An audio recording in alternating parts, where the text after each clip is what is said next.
குலசாமி பெண்களிடம் எப்படி பேசும்?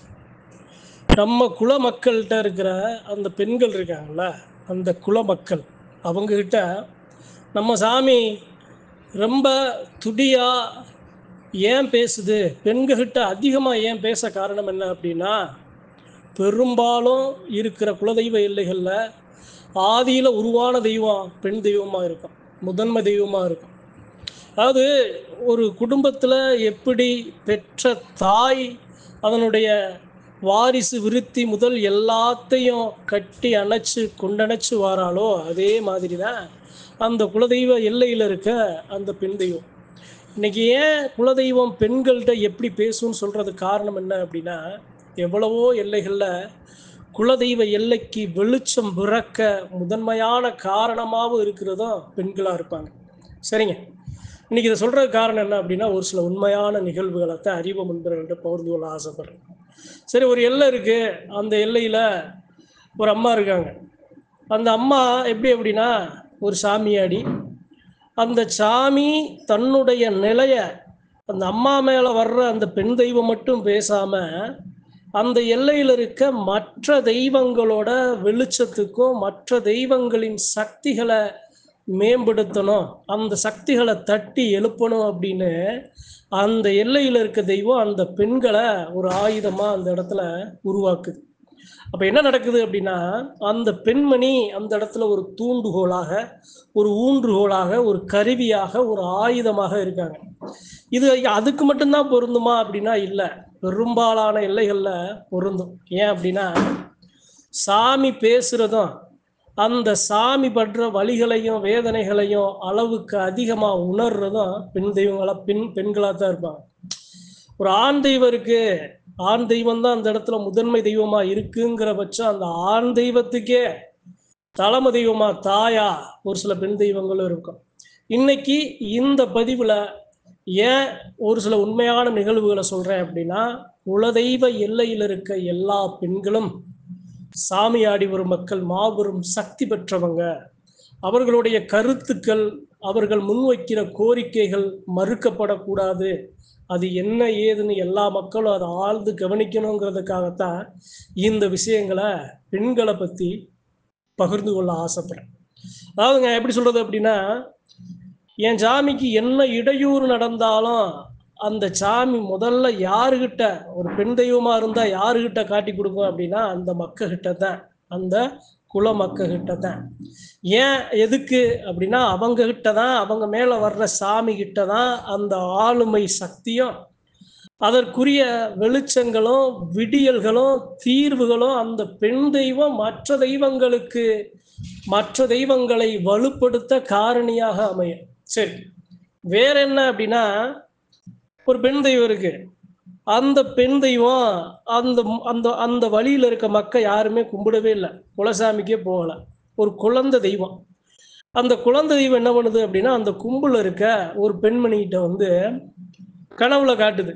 கனவுல காட்டுறது மட்டும் இல்லாமல் அந்த அந்த பெண் குழந்தை எப்படி வருது அப்படின்னா, ஆடை இல்லாமல் அந்த அம்மாவோட மார்புல பால் கேட்டு பசிக்கு பால் கேட்டு அந்த அம்மா கனவுல வருது. இப்போ அந்த அம்மாவுக்கு ஒரே குழப்பம். என்ன நம்ம சாமி, நாம குலசாமியே கும்பிட்றதே இல்லையே, நம்ம கனவுக்கு இப்படி தெரியுதே அப்படின்னு அந்த அம்மா என்ன பண்ணுறாங்க, ஒரு பெரிய முதியவர்கள்ட்ட கேட்குறாங்க, சொல்கிறாங்க. அப்போ சொல்கிறாங்க, அது உன் சாமித்தா, உன் சாமி நீங்கள் பராமரிக்காதனால அந்த தெய்வத்தோட நிலையத்தான் உங்ககிட்ட காட்டி கொடுத்துருக்கு. இதை நீ தான் சரி பண்ணணும். இதை நீ தான் உன் அங்காளி வங்காளி பெருமக்கள்கிட்ட நீ எடுத்து சொல்லணும். எல்லா மக்களையும் நீ ஒன்றிணைக்கணும். உங்கள் குலசாமியை நீங்கள் கும்பிட்ற காலம் விரைவில் வரப்போகுது, அதுக்கு உண்டான அறிகுறிகள் தான் இப்படி அப்படின்னு சொன்னதுனால அந்த பெண்மணி என்ன பண்ணுறாங்க, எல்லா பங்காளி அங்காளி பெருமக்கள்கிட்டையும் நம்ம சாமி எங்கே இருக்குது, எப்படி உருவாச்சு, நம்ம எப்படி கும்பிட்டாங்க நம்ம முன்னோர்கள், நம்ம ஏன் இப்போ கும்பிட மாட்டோங்கிற முயற்சி அவங்க எடுக்கிறாங்க. இது மட்டும் இல்லாமல் ஒரு எல்லையில் ஒரு சாமி இருக்குது. அந்த சாமிக்கு பாத்தியப்பட்ட உருமப்பட்ட மக்கள் அந்த சாமியை போய் கும்பிட முடியாமல் அங்கே இருக்கிற மக்கள் என்ன பண்ணுறாங்க, இந்த சாமி எங்களுக்கு தானே அந்த இடத்துல ஆதிக்கம் செலுத்துகிறாங்க. அப்போ அந்த சாமி அந்த கும்பல இருக்க ஒரு பெண்மணிகிட்ட போய் பேசுது. பாரு, நான் எப்படி இந்த கும்பல நான் எப்படி வந்தேன், இது யாரு காரணமா இருந்தா, ஆனா இப்ப இந்த நிலை கைமீறி போகுது, இதை நீ சரி பண்ணணும்னு அந்த பெண் தெய்வத்திட்ட, அந்த பெண்மணிட்ட அந்த பெண் தெய்வம் பேசுது.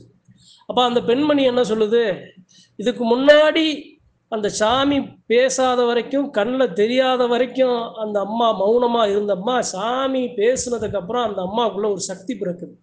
அப்ப அந்த எல்லையில போய் நின்னு, ஐயா வாங்க, எல்லாரும் வாங்க, சாமியை கும்பிடுங்க, நல்லா வணங்குங்க, இந்த சாமி எல்லா மக்களையும் காத்து கொடுக்கும். ஆனா இந்த தெய்வத்துக்கு முதன்மையா உரிமைப்பட்டவங்க நாங்க தான். அந்த தெய்வத்தோட தேவையறிந்து குணமறிந்து எல்லாத்தையும் செஞ்சு கொண்டு செலுத்தி வந்தவங்க நாங்க தான். அதனால வாங்க வணங்குங்க, எங்களை மீறி நீங்க ஆதிக்கம் செலுத்தாதீங்கன்னு அந்த பெண்மணி அந்த மக்கள்கிட்ட எதிர்த்து சண்டையிடுறாங்க. அந்த வல்லமை அந்த இடத்துல யார் கொடுத்தது அப்படின்னா அந்த எல்லையில இருக்க சாமி. அப்ப இது மாதிரி எல்லா எல்லைகள்லையும் ஒரு சில எல்லைகள்லாம் ஒரு சில பெண் தெய்வம் வந்து விபூதியை போட்டு அழைச்சா தான் மற்ற தெய்வங்களே வரும். ஒரு சில எல்லைகள்லாம் அந்த பெண் தெய்வங்களுக்கு முதல் மரியாதை செலுத்தி தான் மற்ற எல்லாத்தையுமே செய்வாங்க. அப்ப ஒவ்வொரு குலதெய்வ எல்லைகள்லையும் ஏன் பெண் தெய்வங்கள் அதிகமாக அந்த மக்கள்கிட்ட பேசுதுன்னா காரணம் இதான். அதாவதுங்க, நான் இருக்கேன்னா நான் ஒரு ஆண், நான் இருக்கேன் அப்படின்னா நான் போய் ஒரு சொல்றதுக்கும் அதே ஒரு பெண்மணி அந்த ஒரு சொல்றதுக்கும் அந்த இடத்துல நிறைய வித்தியாசம் இருக்கும். அப்ப அந்த சாமி அந்த பெண்கள் நாவல நின்று அவங்க மூலியமா நடத்துற காரியத்தை நான் இருக்கேன், என்னைய விட அந்த பெண் சொல்ற அந்த அந்த இடத்துல வாக்கு பலிதமாகும், அது ஜெயிச்சு கொடுக்கும். அதனால ஆண்களை இந்த இடத்துல நான் குறைச்சு சொல்றேன்னு இல்லை. அதாவது எப்படி சொல்றது அப்படின்னா, எத்துணை ஆண் தெய்வங்கள் இருந்தாலும் அத்துணை ஆண் தெய்வங்களை பிரசவித்தது ஒரு பெண் தெய்வம் தான். அந்த பெண் தெய்வம் தான் அந்த இடத்துல முதன்மையா இருக்கும்னு சொல்ல வர்றேன். அப்ப அறிவோம் அன்பர்களுக்கு சொல்றேன், அறிவோம் அன்பர்கள் குலதெய்வ பெருமக்கள் பெண் சாமியாடிகளுக்கு சொல்றேன், உங்களுக்கு உங்களை எதிர்பார்த்து உங்க குலசாமி காத்துட்டு இருக்கான். அதே சமயம் உங்க கையில அதிகாரத்தை கொடுக்க அந்த குலதெய்வம் எதிர்பார்த்து நிற்கும். அப்ப நீங்க உங்க சாமி மேல வச்ச நம்பிக்கை, நீங்க வணங்கி வந்த அந்த வழிபாட எப்படி உங்களுடைய முன்னோர்கள் இடைவிடாது தொடர்ந்தார்களோ அதே மாதிரி நீங்களும் தொடரணும். இல்லைங்க, என் வீட்டில் பிரச்சனை, குடும்பத்தில் பிரச்சனை, அங்காளி வங்காளி பெருமக்களுக்கு பிரச்சனை, நான் போய் பேசினா என்னுடைய கருத்து ஏற்கப்பட மாட்டுது, அவமானங்கள் எனக்கு மிஞ்சுது அப்படின்னு யாருமே தேங்கி பின்னுக்க நின்றக்கூடாது. ஒரு சில எல்லைகள்லாம் ஆண் தெய்வங்களை விட பெண் தெய்வங்கள் அதிகமாக ஆடி போகுங்க. அப்ப ஒவ்வொரு குலமக்களும் அந்த குல தெய்வங்கள்ல அந்த மக்கள்ல இருக்கிற எல்லா தெய்வங்களையும் கட்டி அணைத்து கொண்டு செலுத்துற பெரும் பங்கு அந்த எல்லையில் இருக்க பெண்மணிகளுக்கு இருக்குன்னு சொல்ல ஆசைப்படுறேன். அதனால இந்த பதிவின் மூலமாக மறுபடியும் சொல்றேன், தெய்வத்தை சுமந்து ஆடுற பெண்களுக்கும் சொல்றேன், தெய்வத்தை வணங்கி வழிபட்டு வர்ற சாதாரண பெண்களுக்கும் சொல்றேன், உங்க குலசாமி அதிகமா எதிர்பார்த்து நிற்கிறது உங்களுடைய மடியத்தான். அதாவது அந்த சாமிக்கு தேவையானதெல்லாம் யாரு நிறக்க செய்வாங்க? ஒரு பொங்க வைப்பாங்க, யாரு வைப்பாங்க? அந்த சாமிக்கு எது பிடிக்கும், விளக்கு போடுறது, அந்த சாமிக்கு தேவையான படையல்களை தாங்கையால சமைக்கிறது, இது எல்லாத்துலேயுமே எல்லாமே முதன்மையா இருக்கிறது நம்ம வீட்டில் இருக்க பெண்களாக தான் இருப்பாங்க. அதனாலதான் நம்ம சாமி அவங்க மேல ஒரு பேரார்வம் கொண்டு அவங்களை முன்னுக்கு நிறுத்தம். ஆண் தெய்வத்தை சொன்னா கூட கோபம் வராது, ஆனா பெண் தெய்வத்தின் மேல ஏதாவது ஒரு தவறான விழுந்துச்சு அப்படின்னா அந்த சாமி பொங்கியலும் ஆக்ரோஷமா சொன்னவர்களுக்கு பலாபலனை அந்த இடத்துல கொடுத்துரும். அதனால அறிவோம் அன்பர்களுக்கு சொல்றேன், பெண் தெய்வத்தை சுமக்கிற சாமியாடி ஒரு மக்களுக்கு சொல்றேன், நீங்க இந்த நிலையில இருக்கிறது காரணம் என்ன அப்படின்னா உங்களுடைய குலசாமி தான். அதனால எந்த ஒரு காலகட்டத்திலையும் விட்டு கொடுக்காதீங்க. அப்படி நீங்க இருந்தீங்க அப்படின்னா அந்த சாமி உங்ககிட்ட ஓங்கி பேசும், எப்பேற்பட்ட பிரச்சனைகளோ கூட உங்களுக்கு தீர்த்து கொடுக்கும், நல்ல வெளிச்சத்தை கொடுக்கும், தீர்வுகளை கொடுக்கும், உங்களை சபையில முன்னிறுத்தம், உங்க நாவுல 100% அந்த சாமி துடிகொண்டு பேசும், உங்களுக்கு கொடுக்கிற அதிகாரம் மிகவும் வலிமையா இருக்கும். அதனால எல்லா எல்லைகள்லையும் குலதெய்வத்தை வணங்காம, குலதெய்வத்துக்கு செய்யறத செலுத்துறத செய்யாம இருக்கிற பெருமக்கள் அப்படி யார் இருந்தீங்கன்னா உங்க குலசாமியோட முன்னேற்றத்துக்கு நீங்க ஒரு காரணியா, அரும்பா இல்லாட்டினாலும் துரும்பாவது நீங்க இருக்கணும்னு பெண்களுக்கு இந்த பதிவை பகிர்ந்து கொண்டு நன்றி வணக்கம். மற்றும் ஒரு பதிவில் சந்திப்போம்.